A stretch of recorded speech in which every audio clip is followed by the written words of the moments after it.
I think what's exciting about television is that it's never lost the magic of sight, sound, and motion.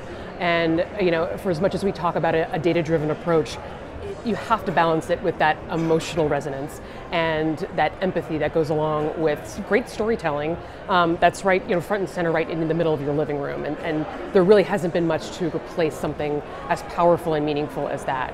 That being said, for a number of years now, television has been left by the wayside when it comes to a truly data-driven approach. As you said, it's always been data-driven. We've always talked about targeting and understanding context with women 25 to 54. But because the rise of programmatic has really led to a very scientific approach to how we think about audiences, and more specifically, people as individuals, it's almost positions television as a little bit antiquated in that capacity. And what excites me the most is that I don't think that is the case at all. I think there are so many opportunities for us to take that people-based marketing approach and a data and analytics approach beyond just programmatic, beyond just digital, and into not only addressable television, which again is really interesting, but doesn't really have the kind of footprint we're looking for today, but actually starting to apply that to linear television.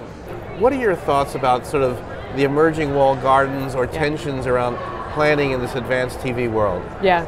It is a challenge that we've had to deal with as an industry for a number of years.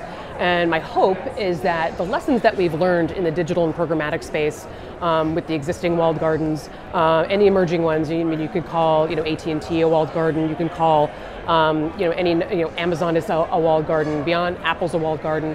I think the experiences that we've had in trying to solve for those walled gardens in the digital space are going to be lessons we can apply to the television space as well. Because it's still the same concept.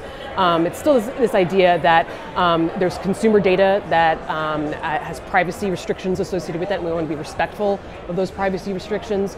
But there's also value in that data, and rightfully so, those partners want to protect that value in a meaningful way. But that healthy tension in knowing that we're going to be less likely to spend more and invest more with those partners that won't be forthcoming with that data, I think is the central tension you're referring to. Getting back to how we solve for that is really that identity-based, people-based marketing. Now it makes it more difficult for us as agency partners and for our clients as well, but if I can identify someone as user 1234 in a Facebook environment and then connect that back to the same user 1234 in other walled garden environments, now I can start to understand how they behave across these different channels and platforms. I can start to do some attribution analysis and start to really understand that consumer journey as a whole because I've identified someone at an ID level. And that to me is going to be the key to solving this, not only in the digital space, but also in the linear television space. So what's the roadmap? What do you hope? How might that happen, or incrementally happen perhaps? Yeah, so incrementally is the perfect word here, because addressable television is fantastic. It doesn't yet have the kind of inventory and footprint and scale, frankly, that most of our very large clients and even mid-sized clients really need. But we've figured out sort of an interesting stepping stone to getting to that, which we call the behavioral optimizer. And it essentially helps us identify audiences at an individual level and applies that and overlays that. I'm vastly oversimplifying it. There's a lot of advanced analytics that goes into this, and applies that to a traditional television buy of, say, women 25 to 54.